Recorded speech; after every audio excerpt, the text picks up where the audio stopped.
So tell me, let's talk about the frontier. I won't say it's the final frontier, but the frontier of fiction and futuristic writing. And how do African American fit into this genre? Because we somehow we have these stories and we get into them. Like you said, Robert, we're the sidekick. Yes. And we're never really the main character. We're just there to support, or we die Or by die listening to the movie. Do the sacrifice, yes. We're the sacrifice. Or a friend of mine said he dubbed it the faithful Negro. That'd be a good title. So that's how we're like in movies. But this is changing, and especially through independent films. People are publishing independently. They're doing a lot of independent work. So how do you feel about where we fit in on this timeline as far as writers are concerned, and writing futuristic and fiction? And the imagination can take you so many different places. Right. And it's not the final frontier, but it is a frontier that's being explored. And especially with now, they're coming back with comic books, and Hollywood is basically just regurgitating stuff that already has been. So, who would like to elaborate a bit on that? Who would like to elaborate? I'll ask Robert first. Okay. Because he's looking at me. I can tell in his brain he's got a lot. He's talking in his mind. Well, right now it's a growing phase we're going through, because there's so many characters out now. There's so many books, so many films. But I think Hollywood is still a little shy about, African American characters, in the sense of without the same common montage, either we're slaves or we're, buffoons on the corner, we're dressing up in wigs and everything else. Now, as far as science fiction, there's a growing, steampunk audience and different writers that are going into it. But I still think we need to get more, involved in other, worlds and societies, because they have Star Wars, they have Star Trek, everything else going on. And I see so many ideas now popping up, but they're not getting the support yet. Yeah. And Hollywood doesn't see that, because if we come out with something original, you're not getting that box office yet, because people aren't going out of their way to go see these films. They'll go see Kevin Hart, which, hey, I love the Kevin Hart films and everything, but we need more than that, Some just action adventure, science fiction, just have African American characters. Yeah. And I mean, it's a field that's wide open. Mm-hmm. And the thing that makes it so wonderful now is there's a lot of independent work. People are just going past. Right. They're just going past the middleman and, I'll make my own film. And they have so much technology out there now. I mean, and you can start as a short. Right. And then you can build on it. Mm-hmm. All you need is some serious-minded people. Right. So now, Harule, your book is quite unique, because you can do so much with your book. Mm-hmm. It's not whatever imagination you have when you read your book. That's what will work. Mm. So, how about your book? I think one of my biggest fears about this book becoming more than just a book was what they take out of it. Mm. If I went to a normal publisher, which I didn't even try to get published through normal channels, I simply said, I don't want to do it. The book is much bigger than what they would expect from a new writer. Mm. It's over almost 300,000 words. Yeah. And it all takes place with brown people. So most of the characters that are the biggest influences in the story are brown people. Mm. There are all people are in the book. I don't leave out white people as if that would be insanity, mm-hmm. because they exist. Mm-hmm. But most of these are third world people. Right. So the idea that somehow you can write out blacks from the future, or brown people from the future, when the world itself is browning as we move forward, it doesn't even make any sense that they would even try to do that. Right. Mm-hmm. But you see movies constantly where they kind of write us out of the future, or they have these clear delineations of races when the more connection we have as humans, the more we're going to end up blending. And that's what we see that constantly. We see more interracial couples. We see more brown children that are mixes of every color you can imagine. Yeah. I'm brown myself. Yeah. And you know, I mean, all of these things are in our future already. To not depict them makes no sense. Yeah, well, sometimes when they do make futuristic, I know early futuristic films, you didn't see. We weren't even there. No, we don't exist in the future. Apparently, melanin disappears in the future. Yeah. Yeah. That, you know, that's and that's some people are so busy being entertained, they're not catching that when they see that. You know, okay, this is the future. Where's everybody? Where's the other people? Where's everybody else? You know, so. But they want to appeal to a certain audience. Right. I mean, you kind of want to get everyone involved. And I think our expectation is that we're expecting to see white faces everywhere. Mm-hmm. There's nothing wrong with white faces, but the expectation is that they are the dominant group in a world that is mostly brown. Mm-hmm. They're economically dominant, but they're certainly not dominant genetically. Well, I don't think a lot of people's expectations they expect to see, because I'm still like I was when I was a kid. Anytime I turned on the TV, I was looking for people that looked like me. And that was close to null and void. Yeah. You know, you wanted to see people look like you had to wait for Ed Sullivan, and you had to wait for the last 3 minutes. And that's when they would show if one of us was going to be on. Just pop on. That's right. We'd be on there for your little minute, 2 minutes maybe, Cut. and that's it. So, you know, you looking and our kids are looking, believe it or not, for somebody that looks like them. They understand the world and how it is, but they're always looking for who looks like them. But as you said, I mean, we're at a point now where we don't need to go to these gatekeepers to get our work out. We can simply do it on our own now. That's right. Technology has advanced to that point that, you know, we can circumvent that. People are doing that with music. They've been doing that for a while with music. Yeah. They simply publish it by themselves. They go right to YouTube and publish it. It's no different for writers. We I can believe simply my circumvent daughter it. told me Beyonce with her Yeah. last, Yeah. she She went straight went to the passed web. through everybody and made all this money. Brilliant. I said, all the middle people, they're kind of Yeah. upset with her. But she just went right past all of that. So Brilliant. That's what we should be doing now. I think people of color in general, they're going to expect us to kind of kowtow to their visions. yeah, and like who you said, aren't you're artists. scared about what they would take out of your book. Yeah, I mean, these guys didn't write my book. I wrote my book, and it's about, you know, my sensibilities, and that should be represented more so than their sensibilities or what they think is best to show. Yeah, well, and another thing about going independent is you keep your creative, artistic value Every bit of them. and conviction. You can- rights. And rights, that's right. That's the most important thing. Keep And your profits. rights. Don't be so And- quick to and be profits. signing on the dotted line. That's right. You know, you lose your rights and everything. So, yeah, and then they will be taking people out of your store. Yeah, nothing you can do at that point. That's right. Your story won't even look like yours. I think, Robert, you had that So experience. many experiences. You went to mainstream, Right. and by the time they got through with your story, Right.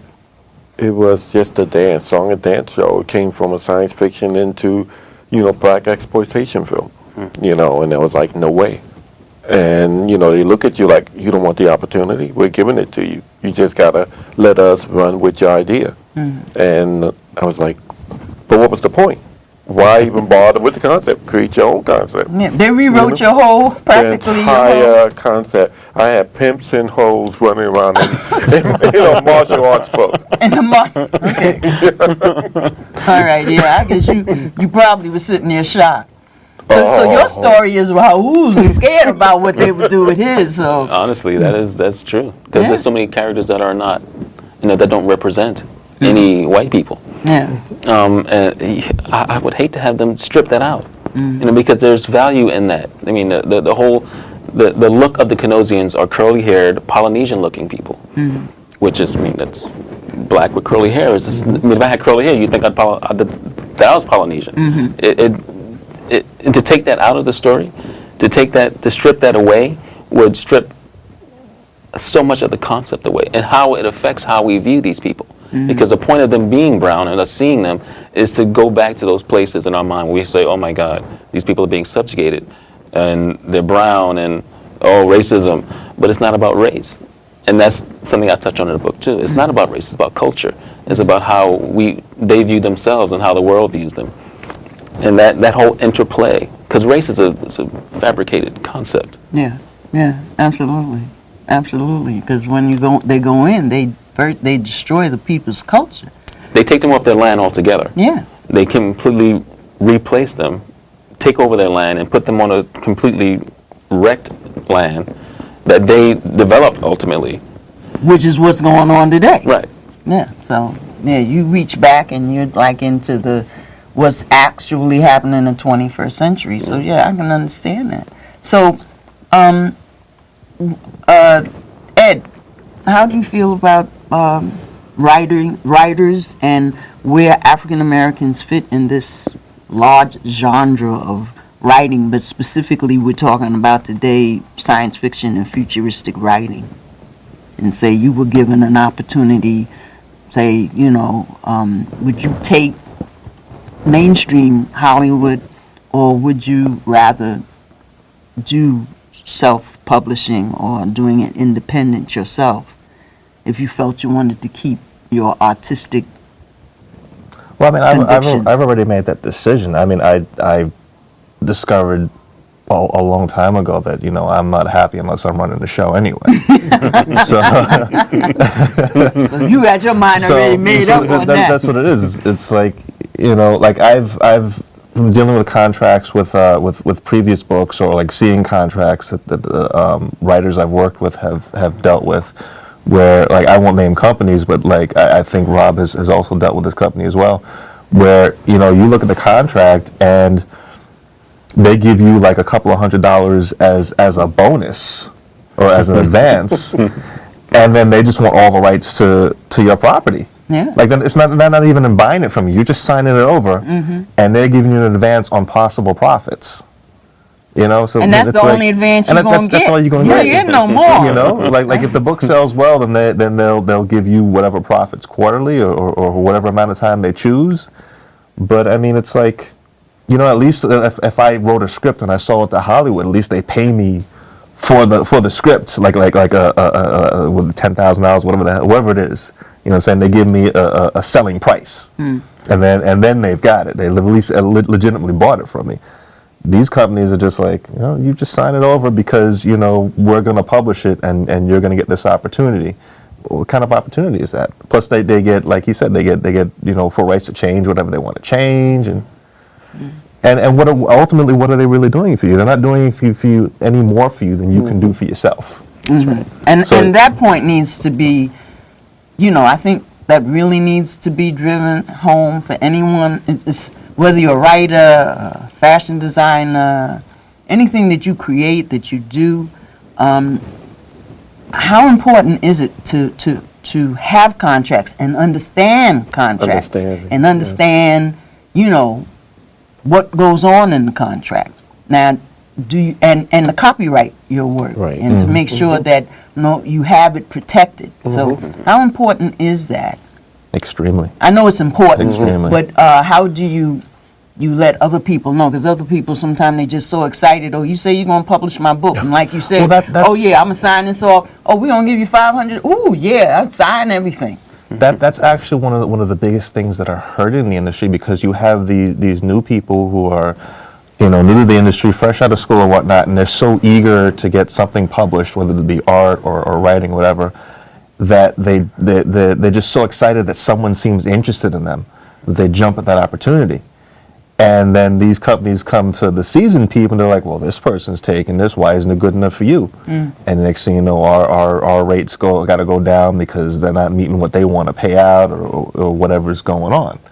It is one of the biggest things that are hurting professionals in the industry. And I think if we could get these newbies more educated as they're initially creating their intellectual properties, maybe we can get a more fair shake for everybody in the business. Yeah, well, I think that with workshops and more conventions that they have. People come out and they get the information. Just at the Schomburg in January, they had Black Comic Book Day, so people and it doubled. I mean, it more than doubled from last year. Right. Yeah. So I mean, that proves that it's an audience out there. It's a group of people that are hungry to see characters that look like them. More, like you said, Harule, a reality of the world, of how it actually is. The world is not all European. No. You know, there are people of other races, other cultures, have other traditions, and you know, I have in my mind other universes, other galaxies, other dimensions. I mean, to think that we're the only one on the planet in this great big universe is really arrogant. If you think that we're the only ones here, you know. Well, what else is new? And but I mean, you'd be surprised, and to take your imagination, and especially a child, you know, for their imagination, and tell them, well, you know, you could write this story and you can make it any way you want. And that not only goes for a child, it goes for an adult, because some people may be older, and this may be something they wanted to do when they were younger, and they got stopped, and now, you know, the imagination is a wonderful thing. That's why it was when you mentioned retaining your rights. It's so important to do that, because your work is your voice. You're making a statement. You're saying something to the world about not only the world but yourself as well. You're expressing who you are through your work. And for someone to say, well, who you are isn't good enough. I need to put myself into it. Right. That's arrogant. Yeah. To say that your life experience is more valuable than mine, or that your vision isn't good until I add to it. Or that, Really? that Which I is have why- to validate you. Yeah, and that's why we have this almost homogenized Hollywood, where they don't have any new ideas that are fresh and that are interesting, because some people desperately want to say what they want in your work, instead of allowing you to be who you are, allowing your work to speak for itself. They want to commercialize it supposedly, but it's more about them than it is about the work itself. Or they think they know What's best? What's best? what's best, or they know your culture. They know this is how y'all do things, and this you if anybody should know how we do things, it should be us. You Well, know, nobody has gold teeth. What is wrong with this? Yeah. this is wrong. Yeah, you know, you don't speak proper. You know, But we've gone through that so much, because I've been doing this for like a minute, and just to see the reaction on people, like you said, they want their name on top of your work. They don't have their own, but they want to be known for your work on top and telling you how to put it together. And most of the time, they have no idea about the creative process, but they assume because you know business, you know creativity, and it's not the same, you know. And just to have people take your characters and make them into some kind of cliche, you know, commercial cliche. Oh, well, that's old, so you need to make it more like this guy's work. And when you try to tell them what's going on, you know, you get talked down, or like you said, they throw a contract at you and say, wow, you can make money off of this if only I put you in the right position to make that money, you know. And when we do the shows like the Schomburg and everything, it's always great to see like the younger people and even the older ones come at you and ask a ton of questions, because they don't know. And, you know, they assume, oh, you get the work done, you get your book ready, and they're going to run and buy it from you. And we all know that's not the way it works. yeah, you'd be terribly disappointed. You know, and that's why it's important to have these conventions and have workshops and have forums when as our youth can come out. Right. And not just our youth, young people, period. There is these young people today, whether you're Asian or Hispanic or Black or African, they're interested in, they have more of a universal idea of the collective. They want the truth. Yeah, they want the truth, and they want good quality stuff. Yes. They don't care who did it. They want to know to discuss some good quality to it. And it was like, oh, this is cool. They're not looking at, well, you know, they don't talk like that. So this isn't, they're not critiquing your work. They're interested in whether you got some good stuff that they can read. Yeah. You know, that's one of the biggest problems also that we have in there, where you want the quality, aspect of it. And sometimes it gets so like flooded with people that just want to make money. They're not worrying about coming up with a good idea or a good thing. Hey, I got a comic book. You know, they don't want to put in the work. And you get the younger society, just like music, just like everything else. They want the quick and easy path. Yeah. And there's no such thing. You know, you can get somebody to hook you up and put you in there, but are you going to give people something that's going to have longevity? Or are you just going to give a throwaway idea? And you want to try to nurture people into that phase of it and get out of this quick and easy dollar routine that we seem to be loving right now. Yeah, there was a period in the 90s where a lot of black characters came out. But the problem with those characters is that they were simply copies of white characters. They were simply trying to find a way to fit a black face on a white concept. And they all failed. None of them worked. Because it wasn't authentic. People can tell when it's not real. They can tell that it's not honest and it's not true, and that it's simply a copy of something else that they didn't like to begin with. Well, I think that this that's coming out now. This is an open door that's opening more and more, and being independent and doing your own thing, and as Mr. Ed so eloquently put it, you running the show. You know, you calling the shots. As Regine said, you paying the checks. You know, so you know when you in charge, you know how you want it done, and the freshness of creativity that is not hindered by, well, it has to be a certain way. Right. You know, this is great imagination and just letting it flow. You know, so you can create great stories. You can do great things. And I don't, before we run out of time, the conversation is so great. I just love how things are happening and the writers. So I wanted to do the show on writers and where we fit in as people on the scale and what we're going to do with that. So before we do run out of time, very quickly, you start with Robert. What advice would you give to people who are looking 50 plus or younger, as far as maybe they are writers? What advice would you give them? Always keep trying to learn your craft. Get elevated, you know, find out what you're doing and focus on it. Don't just jump in there. A lot of people just go in and figure out, oh, I'm going into this business. You got to study the business part of it. You also got to know the market. You know, it's more than just writing now. You expand on it and be creative. You know, don't just look for the easy buck and the sellout of what's hot. Be your own voice, be your own person. Okay. And Mr. Harule, what advice would you give young writers who, you know, they got stories, but they're wondering what they should do with the stories they have? Or maybe they have one to people and people told them, oh, this ain't good enough, or you got to change your character. What advice would you give them? Young or old, I would say speak your truth. Write what is true for you. Write from your own heart, because no one can be a better you than you. No one can speak your truth better than you can.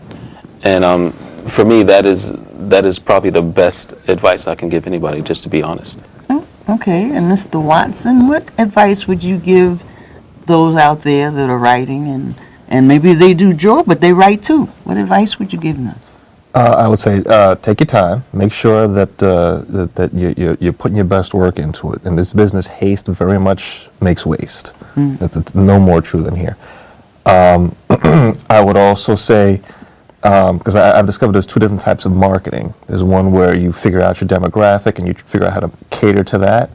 And then then the other version, which is less used, is that you create the product for what it's intended to be. And you let the market find it. You let whoever's going to be the fan base find that. And it's a much more genuine form, and it's one that I recommend more people who are creating, you know, original content follow. It's what they did for Star Wars. It's what, like, when George Lucas didn't know what he had, the movie companies didn't know what he had, and they didn't know how to market it. So he made it, and, you know, everybody who would have enjoyed it found it, and look what it's become, a $14 billion industry. It's a much more genuine form of marketing. And if you're creating original content, it's a much more valid way to go. Which is hopefully the next time we're going to be talking about that, the importance of marketing, contracts, copywriting, keeping your own work, keeping it for yourself. So with that, I believe we may be almost out of time. So I want to thank my guests, Mr. Robert Garrett. Thank you. And Mr. Harule Stokes and Mr. Ed Watson. Be on the lookout. Mr. Harule's book, Sectors. Robert Garrett, his book, his House of Gales. And Mr. Watson has some in the works. My Home Earth. Earth, my home. Earth, my home. I just had it backwards. Earth, my home. And the other one that Demon Quellers. Demon Working Quellers. So with that, we wish you peace. We wish you love. We wish you God's richest blessings. Have a great week. Have a great day. Take care. Bye-bye.